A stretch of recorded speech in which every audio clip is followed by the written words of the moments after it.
Darker Pastures is a prairie gothic horror anthology and contains scenes and themes which some listeners may find distressing. For specific content warnings, please always be sure to check the episode notes and listen at your own discretion. Thank you for tuning in. I hope you enjoy today's humbly hideous offering.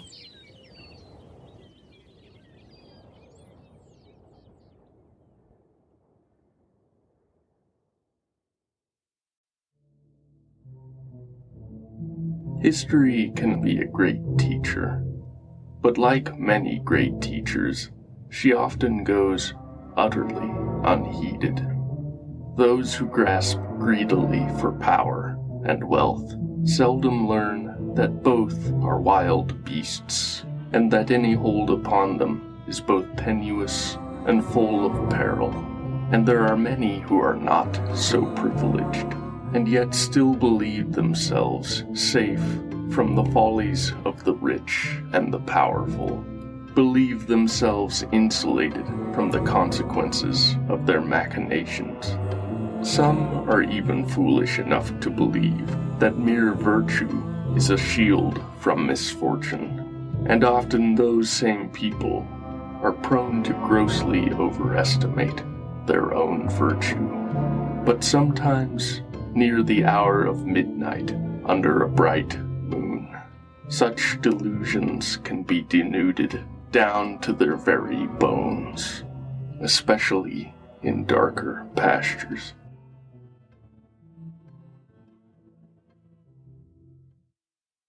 Episode 21.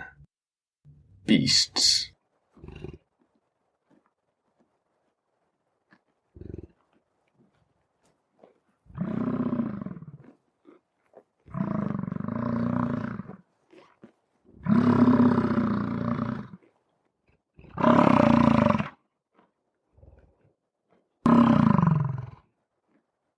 Papers has almost fallen asleep among the sacks of flour when the young man, who goes only by the moniker Breezy, shakes him awake to tell him the train is coming to a stop. Coming awake all at once, Papers stands and moves toward the door of the boxcar, slides it open just enough to peer out. A light snow peppers the rolling grassy hills and flats, and a bitter wind knifes through his ragged jacket. Papers slams the door shut once more and rubs his hands together. Won't be long now, he says. North Platte in a few hours, then on to Denver. Breezy asks if there might be any work at their next stop. The kernel of fragile hope in the young man's voice almost breaks Papers' heart. No, the older man replies, not in this part of the country, not for the likes of us. Vagrants. Breezy spits out the word as if it's laced with venom. Papers nods, then says that all they'll find out here is their next ride west, and maybe, if they're really lucky, he adds, a little something to eat. Yeah? Breezy brightens a little. Why not? Papers smiles. It is the breadbasket of America, after all. And Christmas is just around the corner, too. He doesn't bother to mention that it'll be bitterly cold, that any food they scavenge will likely be both raw and frozen, and should they be found and tossed off before they reach Denver, it'll be harder for two hobos to pass unnoticed in these small, distant western towns where everyone knows everyone. He doesn't see the need to spoil the young man's mood any further. Sometimes, he knows, hope is as essential as food in the belly.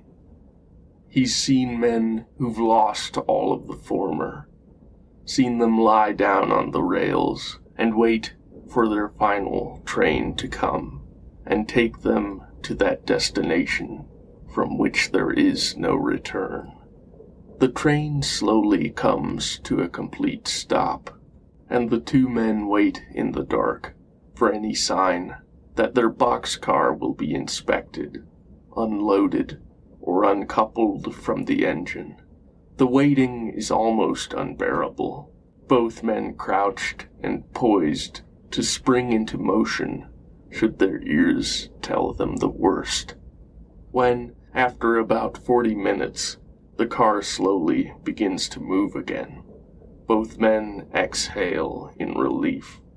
Papers tells the boy to get some sleep, that he'll take the rest of the night's vigil. Breezy doesn't even begin to protest, just lies atop the sacks and falls asleep almost at once. Gently, Papers removes some of the many old newspapers that he collects and carries in his worn leather satchel, and which are his namesake, and spreads them over the sleeping lad as a makeshift blanket before taking his usual post. As he sits there against the boxcar door, feeling the rails disappearing away beneath and behind them, Papers tries not to picture the young man's handsome, friendly face, tries not to feel that stir of longing, which he can tell the other man does not reciprocate. It is this longing, as much as the lack of prospects, that led Papers to abandon his wife and their 4 children back in Ohio. And it's this longing, along with that shameful abandonment, that makes a hot black mass of guilt and self-loathing unspool in his guts whenever he thinks of it too long. So he tries to distract himself by thinking of the childhood stories that are some small part of the manifold reasons he felt drawn westward. The stories of the uncle who had been a soldier and a bison hunter on the plains. His uncle had told such wild stories of thundering herds of buffalo, so massive that you could fire a line of cannons into them and see no effect at all, of piles of skulls and skins as tall as buildings. And then there were the darker tales, tales of murder and bloodshed and war, and his uncle had talked so casually of killing the native people of the plains that it seemed he thought less of it than of his bison kills. As a child, Papers had listened to these stories and thought of his uncle as a hero. Now they seemed to him very different. He's suffered the predations of men who feel superior to him, the railroad police, and the men rich enough to be insulated from economic collapse, and men almost as desperate as he, who will hire him and his like for the mere promise of a meal, and then refuse to pay when they've gotten what they wanted. Feeling sleep coming dangerously close to taking hold of him, he once more slides the door open just a crack, to let the rush of fresh, cold air invigorate him, but also to look out over these storied, emptied lands. Under the moonlight, they seem to him almost coy, the prairie and the scars of cultivation and settlement upon it, teasing some mystery hidden just beneath the surface. And looking out upon that landscape, seeming ethereal under the pallid silver light, he wonders how many bones rest buried in the soil, under the grass and the grain. As they pass a row of distant hills, he almost imagines he can see a ghostly herd of bison running over it, hear the distant echoes of their innumerable titanic hooves. Sometime later, Breezy awakes. Papers apologizes for opening the door, but Breezy says that's not what woke him. He simply woke up of his own accord. He muses. He feels he might have been having a very strange dream, but he can recall only fleeting emotional impressions of it, nothing coherent. He seems to feel talkative, and Papers is happy to oblige. But when the conversation turns toward the rumor they encountered at the last jungle or hobo camp, Papers cannot help but feel his mood sour a little. Whether it's true or not, who can say? But it contained just enough unpleasant detail for Papers to feel uncomfortable with the story of the vagrant who preys upon his own and gives men second, grinning red mouths in the night, stealing what little they have. True or not, it's exactly the sort of story that will only ever travel by word of mouth. No newspaper would ever print it. No one cares what happens to penniless strangers in the dark. Most who are not themselves so desperate see men like him and Breezy as nothing more than vermin, better off dead. Some have taken to calling the man the Grinning Jack, whether that is some reference to the old Jack of London, or something else entirely. Papers neither knows nor cares to know. He doesn't share Breezy's dark fascination with the subject, so typical of the young that have not themselves yet experienced the worst horrors the world has to offer. Gently, he tries to steer the conversation away toward another topic. It takes both time and patience on his part, but eventually he succeeds. Yet for a long while afterward, resurfaced discomfort bleeds inward from the corners of his mind, reddening his thoughts and making him imagine a dark face looming above him. Nothing of it showing in the moonlight, save the gleam of a too wide grin.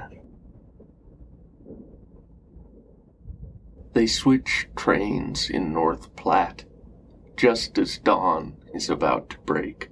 The rail yard workers and the pair of police that stroll among them are vigilant, but not vigilant enough. They manage to slip into another boxcar, this one loaded with bundles of paper. As they settle in, Breezy makes a joke that Papers must feel right at home. Papers smiles good-naturedly, even though he's heard similar jabs 1,000 times before. Waiting for the engine to pull them out of North Platte and further west, Papers extracts the little bit of flour he pilfered from their last ride, and laments the fact that he can make nothing of it at the moment, having neither a viable way to build a cooking fire or any other ingredients. Still in a jocular mood, Breezy tells him to put it away, that there's more than enough white in the room already. As their wait stretches into hours, the two men become somewhat nervous, wondering what the delay might be. They had thought the train was finished being shunted, that it looked near departure. Any miscalculation on their part could prove disastrous. Being tossed from the train and having to find a harder road west would be the best they could hope for. Time in the big house, broken bones and teeth, even an early grave were just as likely. just when their nerves are about to snap, to drive them back out into the open and toward possible discovery.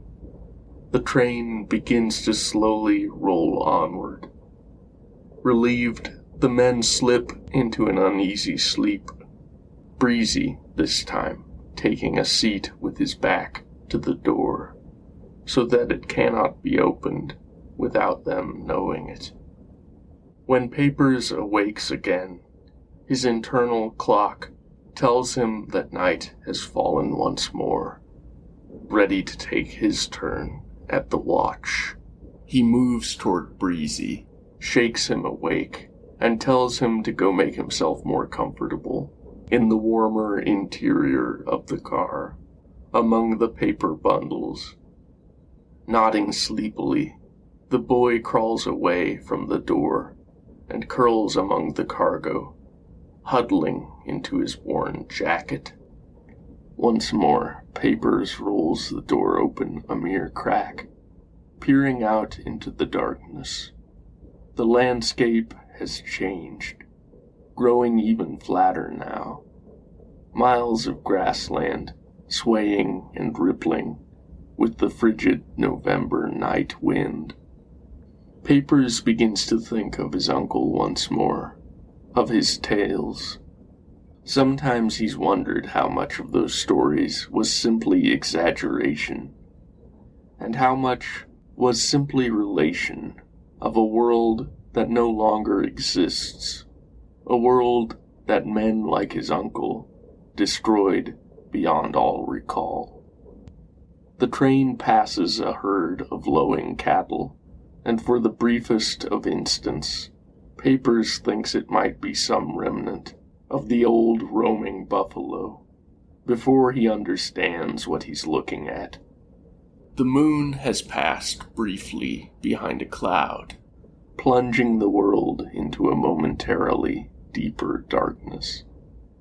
When it reemerges, the cattle are gone, and there's nothing but sprawling grassland once more.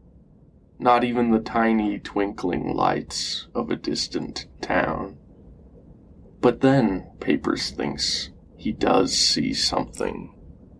At first, he thinks it's only another train, rolling along on a distant parallel track. But there's something about it that seems utterly unfamiliar and sets him ill at ease. His own train begins to curve slightly toward the south, bringing it closer to the parallel track. And then he begins to see what has unsettled him. The train is too pale beneath the moon, gleaming almost white, as does the track beneath it. And as they draw ever nearer, he begins to see the details of its construction. The other train is not composed from metal and wood, but from innumerable bones, skulls and femurs, rib cages and spines. Some are bison, but others are clearly human. A few are antelope, or wolf, or coyote, cougar, even bird bones, passenger pigeons, hawks and eagles and owls. But by far, bison and human are the best represented. Behind him, Breezy awakes once more, again seeming to feel garrulous, and he begins to speak, unconscious of the vision before his companion, about his own grandfather, who'd helped to build the very railroads they ride upon. He speaks with such pride of the man that Papers hesitates to even mention what he's seeing. And a part of him even fears that if he does mention it, the younger man won't see it, that it's only a phantasm of his own mind. Being a penniless vagrant is bad enough, being a penniless vagrant with an unhealthy mind would be far too much for him to bear. So he absent-mindedly listens to the younger man while he looks out at the approaching monstrosity. The engine, or head, or whatever it might be on such an otherworldly construction, belches forth smoke and fire, but it neither looks nor smells like the usual smoke of an engine. It smells of singed hair and burning flesh, of ruin and death and terror. It smells of the end of the world, Papers thinks. And now he sees that a horrible light has begun to glow from the eye sockets of the many, many skulls. Like a ruddy fire has kindled within the empty crania. Breezy, seeming to notice his distraction, stops speaking of his grandfather and asks him what's wrong. Nothing, Papers says, but Breezy seems to hear the lie, stands and approaches to peer out over Papers' shoulder. From the sharp intake of breath by his ear, Papers knows that Breezy can see it too. "What is it?" he asks, his voice fragile as a rotten finger bone. "I don't know," the older man replies, but some part of him believes that might be a lie. Perhaps no great crime occurs without birthing something new. For every action, there is an equal and opposite reaction. He's heard that somewhere. And perhaps great death and misery and destruction, pure malice, can birth something unprecedented, something every bit as monstrous as its progenitor. Now it is close enough for them to see that a few of the skeletons are reassembling. Two full and intact human skeletons rise atop the others and raise their hands, waving at the hobos, beckoning for the living men to join them on the train. Slowly, purposefully, Papers slides the door closed. "What should we do?" Breezy asks. Papers takes a long moment before responding that they should simply continue west as quickly as they can. But he wonders if that train will disappear once they've left the plains behind them, or if, indeed, they will ever leave the plains. He wonders if they have somehow stumbled into hell and are doomed to ride strange railways forever. Outside, the great strange train beside their own offers up a thunderous, endless voice, like the roar of everything that ever had a throat and died full of anguish and purest rage.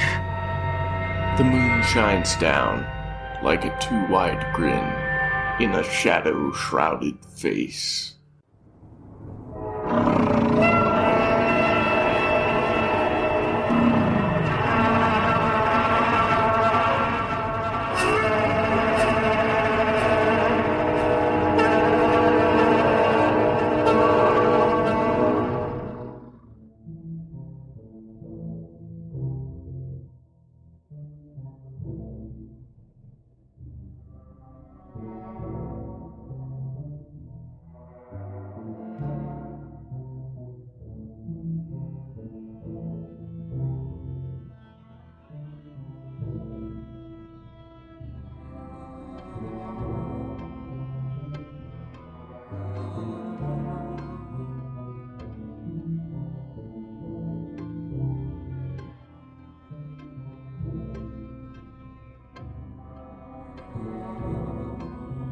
Story, narration, and music by Lars Mollevand. If you enjoyed today's story, please rate, review, and share. Thank you for listening. We'll meet again in darker pastures.